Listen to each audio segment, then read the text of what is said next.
Então tá, agora sim vamos começar nossa web palestra sobre queimaduras solares. Tá? Eu sou a Tayane, eu sou dermatologista e eu trabalho como teleconsultora aqui no Telesaúde. Então nossa ideia hoje é falar assim, de maneira bem geral sobre queimaduras solares. Como a gente tem um público bem variado, eu vou falar um apanhado geral mesmo, depois se vocês tiverem alguma pergunta mais específica, a gente pode conversar no final. Aí vocês podem ir colocando no chat que no final a gente vai responder todas as perguntas que vierem, tá bom?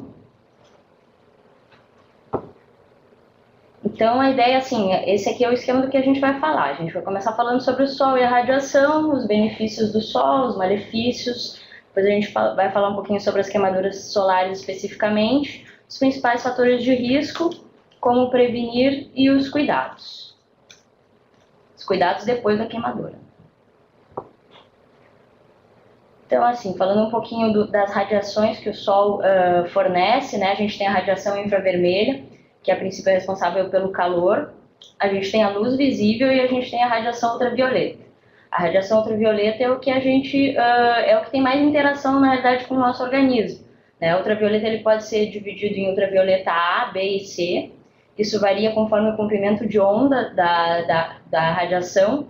Né? O ultravioleta A, ele tem um comprimento de onda maior, portanto ele penetra um pouco mais na pele, né? Isso vai definir as características dele de interação com a pele, né? E ele, por penetrar um pouquinho mais, ele é o responsável pelo envelhecimento, né?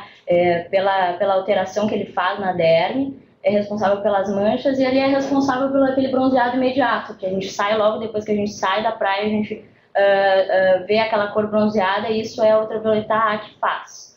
O ultravioleta B, ele tá presente principalmente entre as 10 horas e as 3 da tarde, 10 horas da manhã e 3 da tarde. Né? O UVA, ele tá presente o dia inteiro. Né? O UVB é aquele sol que a gente chama de sol ruim, né? Que normalmente a gente indica que a pessoa não se exponha, né? Por causa da presença do UVB. O UVB é o principal causador do câncer de pele. Né? O UVA tem certa influência, mas o UVB é a radiação mais perigosa. E é a mesma que também vai fazer a queimadura solar, né? Que é o nosso assunto de hoje. E ela é responsável pelo bronzeado que ocorre depois, né? Depois de 3 dias da exposição, aquele bronzeado que vai permanecer por um pouquinho mais de tempo, quem faz é o UVB, tá? O UVC, a gente nem precisa de proteção, porque a princípio ele é filtrado na atmosfera e nem chega a entrar em contato com o nosso organismo. Então, falando um pouquinho dos benefícios do Sol, né? A gente sabe que ele é responsável pelo nosso ciclo circadiano, né? O que a gente chama de um relógio biológico, né? A gente sabe que a gente tem que acordar durante o dia por causa da luz solar. Isso faz uma alteração no organismo, né? E a hora de dormir é a hora que escurece, né? Isso a gente precisa ter esse parâmetro para funcionar bem. Né? Também tem a questão do bem-estar que o sol ocasiona. A gente sabe que naqueles países em que não tem muita exposição solar, que não tem muita radiação, tem um índice de depressão maior, né? A gente sabe que as pessoas são, até no próprio comportamento a gente tem evidência de que muda, né? Então o sol também é responsável por isso. Tem a questão da vitamina D, né? Que é até um pouquinho polêmica, que o sol, principalmente a radiação ultravioleta B, né? Que é a mais perigosa, ela é a responsável pelo fornecimento de vitamina D no nosso organismo, né? Isso não quer dizer que a gente necessariamente precise se expor em grande quantidade, né? Teoricamente é uma pequena quantidade de exposição que a gente precisa, mas a gente precisa dessa exposição, né? Em alguns casos é melhor, inclusive, se repor a vitamina D do que se ofertar a exposição solar, né? Mas não vamos entrar nesse mérito. Né? Alguns tratamentos de doença também a gente faz o tratamento indicando a exposição solar, né? Então também tem esse lado benéfico. E a questão do bronzeado, que é uma questão relativa, né? Assim, na nossa cultura a gente tem essa necessidade de estar bronzeado, né? Isso é uma questão cultural, mas que de certa forma né, é muito relativo. Né? A gente coloca como um benefício, mas na realidade nem sempre. E os malefícios, né, que todo mundo conhece, né, principalmente o câncer de pele, né, que tem tanto o câncer de pele e melanoma, que é o mais perigoso, né, que tem essas imagens dessas fotos das lesões mais escuras ali, quanto o câncer de pele não melanoma, o vaso celular, o espinocelular, são ocasionados principalmente pela radiação UVB, né, e também um pouco pela UVA. Antigamente se achava que não tinha muita influência, mas hoje em dia a gente sabe que o UVA também faz o câncer de pele, né, o envelhecimento da pele. Basicamente, o sol tem uma importância muito grande. Essa imagem ali é uma imagem até clássica que a gente usa para demonstrar a importância da proteção solar com relação ao envelhecimento. Essa imagem que tem a face de uma mulher dos dois lados, né? Um dos lados onde ela tinha uma exposição, inclusive uma exposição solar através do vidro. Ela era protegida pela janela, mas tinha uma exposição solar, então tem um lado que está com bastante rugas, com bastante marca, e o outro lado que não tinha exposição, né, no mesmo momento, com o rosto bem lisinho. Ali a gente consegue ver exatamente a importância que tem no envelhecimento cutâneo, né, o sol. E as queimaduras solares, que são principalmente pelo UVB, como eu já tinha falado. Então, a queimadura solar, ela normalmente vai surgir entre 2 e 24 horas após a exposição. Ela não é imediata, né, ela depende a não ser que seja muito intensa, mas normalmente ela depende de um certo período até a gente perceber, né? Normalmente, então, tem aquela área de eritema, podem se formar bolhas e posteriormente vai haver descamação. Quando ela é mais grave, ela pode também vir acompanhada de dor, de febre, de vômito, até de sintomas de desidratação de maneira geral. Né? Até 24 horas depois da exposição ainda podem surgir esses sintomas. Às vezes ele não é imediato, a gente vai perceber no outro dia.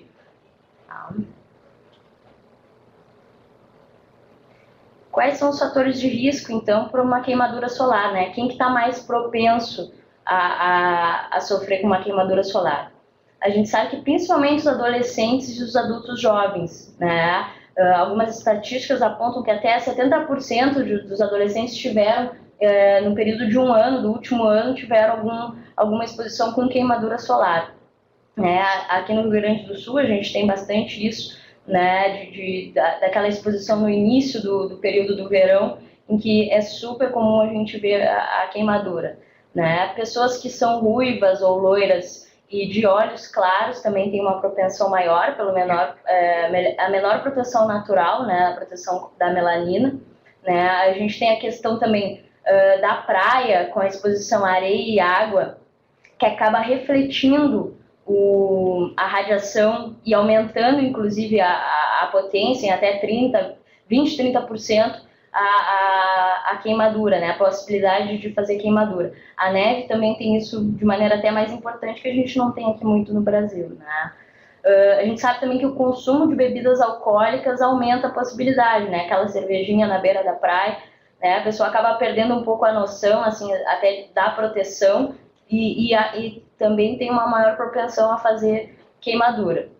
O horário, então, que a gente já tinha comentado, a questão do UVB, né? Entre 10 e 4 horas, assim, para a gente ser um pouquinho mais amplo e incluir os locais que têm horário de verão, entre 10 e 4 da tarde é um horário que a gente acaba tendo maior radiação UVB, então é quando ocorrem as queimaduras de maneira geral, né? Aquele costume de ir para a praia e ficar o dia inteiro, né? Às vezes até debaixo do guarda-sol, mas com o reflexo da areia, às vezes o reflexo do mar, né? O protetor solar que não é repassado, acaba tendo uma propensão maior da gente fazer queimadura. Então a orientação sempre a gente tentar sair da praia ou da piscina nesses horários, né?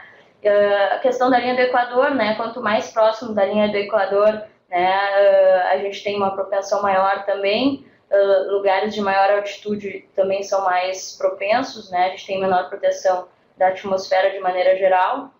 Os dias nublados, assim, a questão do dia nublado não é que o dia nublado tenha maior radiação. Às vezes as pessoas até confundem, acham que é pior o dia nublado. Não, na realidade, quando tem nuvem, quando está nublado, a gente acaba se expondo mais pela proteção, né? A gente acaba não se protegendo tanto quanto deveria, por achar que não tem tanto sol, né? E por isso que acaba acontecendo mais queimadura, muitas vezes num dia nublado, né, que a gente acha que não precisa passar o protetor, não precisa ficar na sombra, ou nem percebe que não está na sombra, e acaba se queimando, né.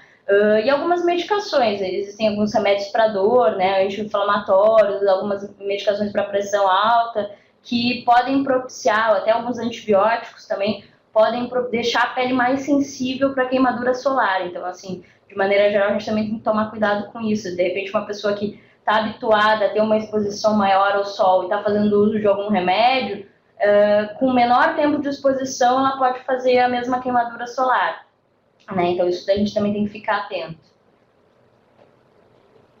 E o que a gente tem que fazer, então, para prevenir essa queimadura, né? Uso do protetor solar, né?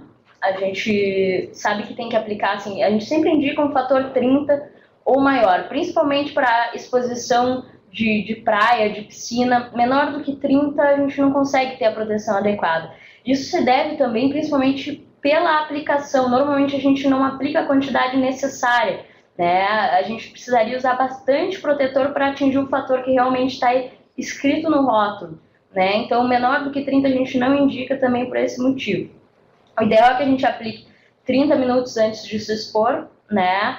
E uma maneira da gente colocar a quantidade necessária do protetor é fazer uma aplicação em casa, chegou na praia ou na piscina, fazer uma reaplicação. Por mais que não tenha se passado 2 horas, por mais que ainda não tenha dado tempo, a gente acaba orientando a fazer isso para que a gente tenha certeza de que está colocando a quantidade necessária do protetor, né? O ideal é que a gente reaplique de qualquer forma a cada 2 horas, né, enquanto estiver com exposição, ou até antes, se por acaso for dar um mergulho, né, se for tomar um banho de mar, ou se for fazer alguma atividade física que vá ter algum suor mais intenso, né, uma transpiração excessiva, aí tem que reaplicar. Ideal que todos os protetores tenham também a proteção UVA. Isso é uma coisa que não está muito bem padronizada no Brasil, a proteção UVA, mas normalmente no rótulo tem escrito, né? Tem escrito, às vezes tem algumas estrelinhas dizendo a quantidade da proteção, ou pode ter um número chamado PPD, que também indica a proteção UVA. O fator de proteção, o FPS, ele é a proteção UVB, né? Que é o que a gente falou antes, que é o mais importante, né? Mas o UVA, como eu já falei anteriormente, ele também é responsável pelo câncer de pele, ele também é responsável pelas manchas, pelo envelhecimento. Então, é importante que o protetor tenha escrito no rótulo que ele faz proteção UVA também, né?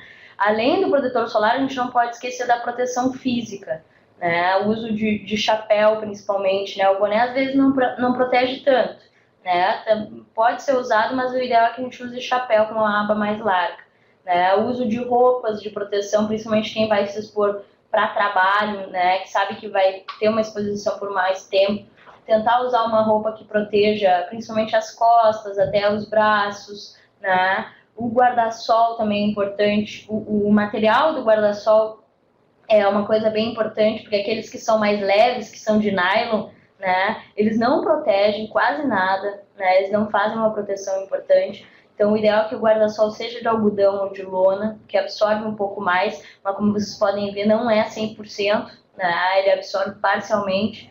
Então, isso não redime da gente também ter que usar o protetor, né? Óculos escuros são importantes para a gente proteger até da própria catarata, né? Que o dano solar não é só na pele, ele também ocorre nos olhos. O óculos tem que ter proteção ultravioleta, né? Tem que estar também com essa indicação, né?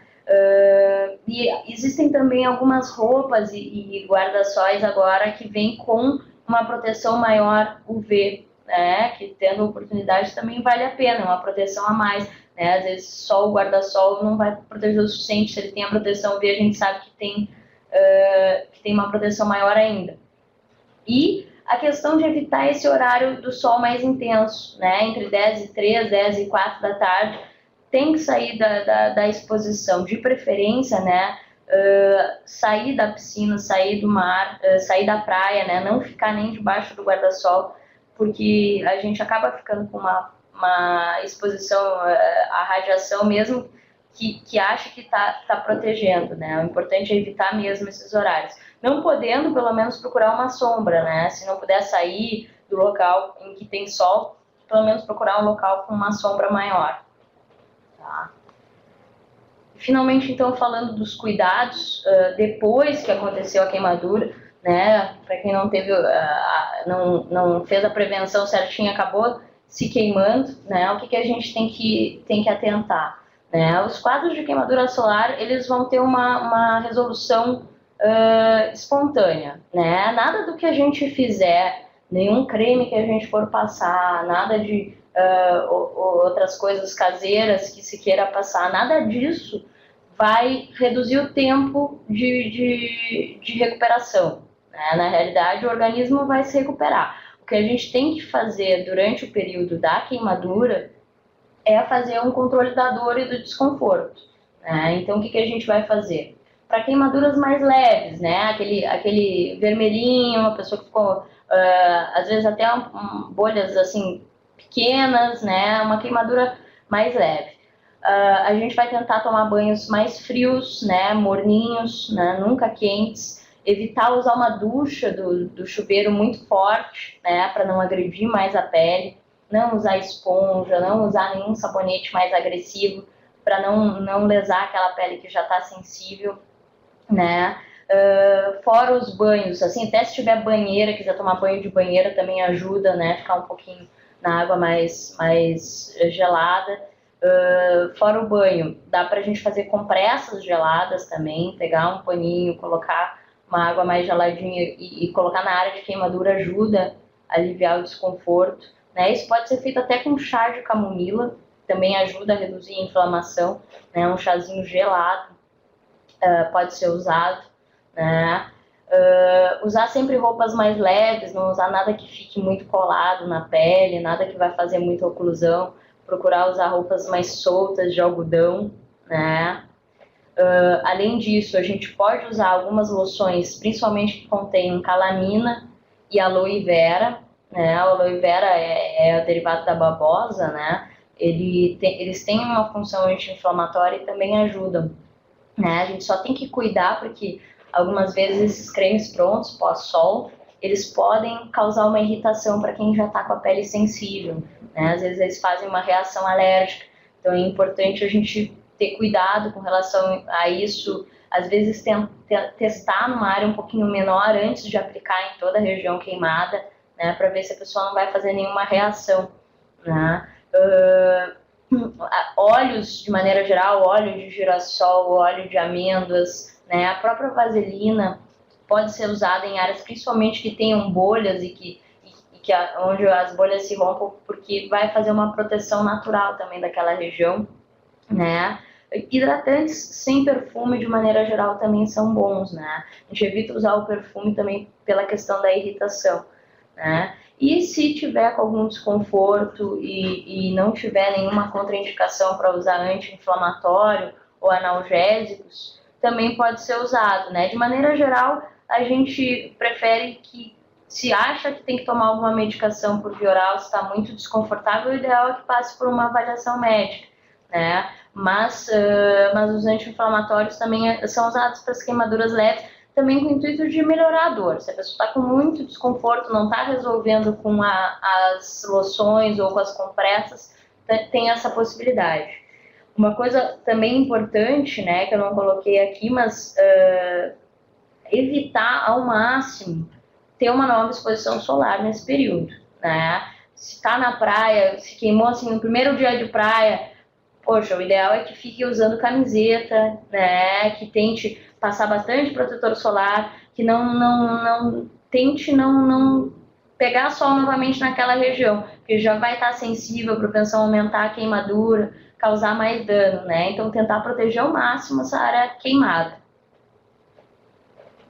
E queimaduras mais graves, né, que são as queimaduras que podem dar outros sintomas, né, além da dor e da ardência local, principalmente febre, vômito, dor de cabeça, às vezes mal-estar, né, ou bolhas muito extensas numa grande área do corpo, né, e esse tipo de queimadura ela exige que se tenha um atendimento médico, né, pelo menos um atendimento médico. Algumas vezes, em quadros mais graves, a gente precisa até fazer internação hospitalar, né, mas pelo menos uma avaliação, né, até para a gente ver a necessidade se vai ter que fazer algum outro tipo de hidratação parenteral, né, ou que é hidratação por soro ou alguma outra coisa desse tipo, né, ou até algum curativo especial, isso exige uma avaliação, né. A questão da hidratação também, mesmo para as queimaduras leves, a gente tem que lembrar, né, de tomar bastante líquido, porque a gente tem uma perda maior de líquido em áreas de queimadura mesmo,